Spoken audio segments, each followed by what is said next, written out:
Valve are a bit insecure about their own game. Perhaps they're not wanting to show it because perhaps it's not as good as what we see in the trailer. Hello VR lovers, my name is Tony, and today we're going to talk about Half-Life Alyx and why I think it's going to be one of the best, if not the best, game of 2020. Now, before I get into that, I first like to thank the subscribers to my channel. I know there's not many at the moment, but everyone has to start somewhere, and thank you so much for subscribing to my channel. Now, Half-Life Alyx is Valve's next iteration of Half-Life, which will be in virtual reality only. And ever since the trailer dropped in November, there's been a lot of talk about this game. Now, the trailer looks awesome.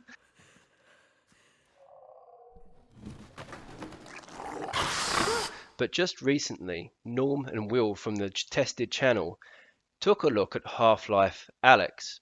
However, they didn't really describe the gameplay so much, and the only snippets of gameplay are those we saw in the background, and all we did see was a testing of the headsets and how they worked with the game. And what that caused is many people to start questioning why this was the case, why we didn't see any direct footage of the game and we just saw them playing the game and a few snippets of gameplay. And it led many to believe that actually it's because Valve are a bit insecure about their own game. Perhaps they're not wanting to show it because perhaps it's not as good as what we see in the trailer. Now today I'm going to list the top 5 reasons why I think that's not the case, why I think actually Half-Life Alyx is going to be a superb game, and like I said, maybe even one of the best games of 2020. Number 1, the visuals and the graphics. The most obvious one.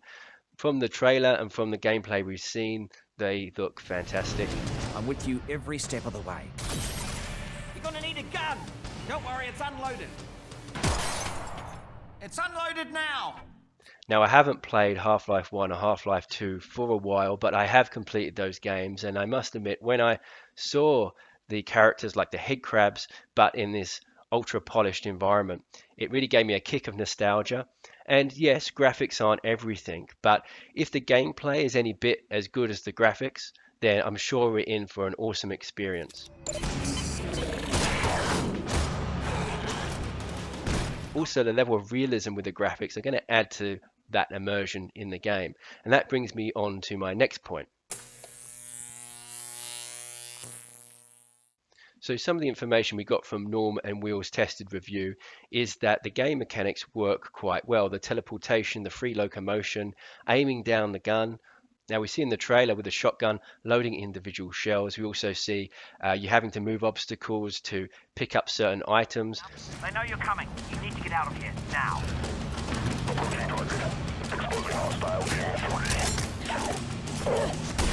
It looks like the physics are going to be great in this game, and from Norm and Will's tested review, they say that it's a lot of fun having to handle the weapons, reload, and picking up the items, throwing grenades. And we also know that Valve's headset comes with the index controller, and that controller allows for independent finger tracking.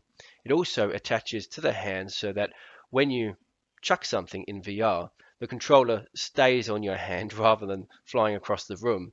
So it feels like more realistic when you're tracking things like grenades and those sorts of things. And we know from Half-Life 2 that when that came out, that pushed the boundaries really in terms of physics. And I think this game is going to be along that caliber of trying to push the boundaries with VR, trying to make it as immersive as possible by allowing you to manipulate a lot of the objects in the environment. I never told you. I couldn't. I'm so sorry, baby. You will not save him. Alyx Vance alone cannot prevent his fate. So in this game, I think we're going to get an unparalleled level of interactivity, which is just going to make it so much more immersive. Number 3, now we know this game is going to be about 15 hours long, depending on how you play the game. Looking at VR titles so far, this is on the longer end of the spectrum. A lot of titles so far have been maybe around the 4, 5, maybe 6 hour mark, although that is changing with more recent games, and it seems like Half-Life Alyx is going with that trend, being a fully fledged 15-hour game. Now, if we compare this to other first-person shooter puzzlers, even those that aren't in VR, 15 hours is a good length of gameplay. So it looks like we're going to get our money's worth with this title.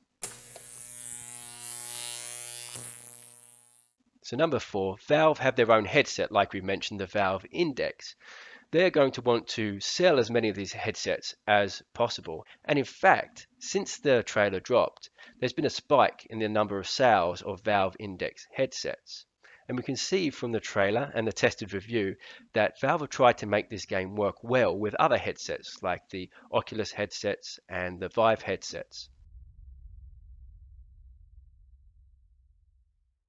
And so if this game becomes an average flop, they're not only going to not sell many copies of the game across a whole spectrum of VR users, but I can imagine it will also put a dent in their Valve Index headset sales. So you can imagine if this game doesn't do well, it's going to put a fair dent in their hip pocket.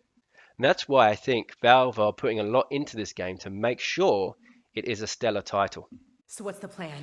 If we can get this weapon, what we're doing here could change things forever. There's no straight shot to the vault.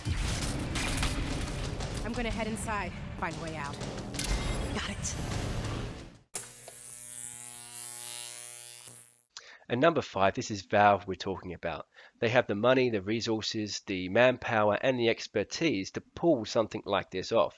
And I imagine as it comes closer to launch, if this game isn't shaping up to be the stellar AAA title that Valve are wanting to produce, and as I mentioned in my previous point, I think Valve are going to want to make sure this title is one of the best VR games on the market, then they're going to throw as much money and manpower at the game as needed in order to bring it up to standard.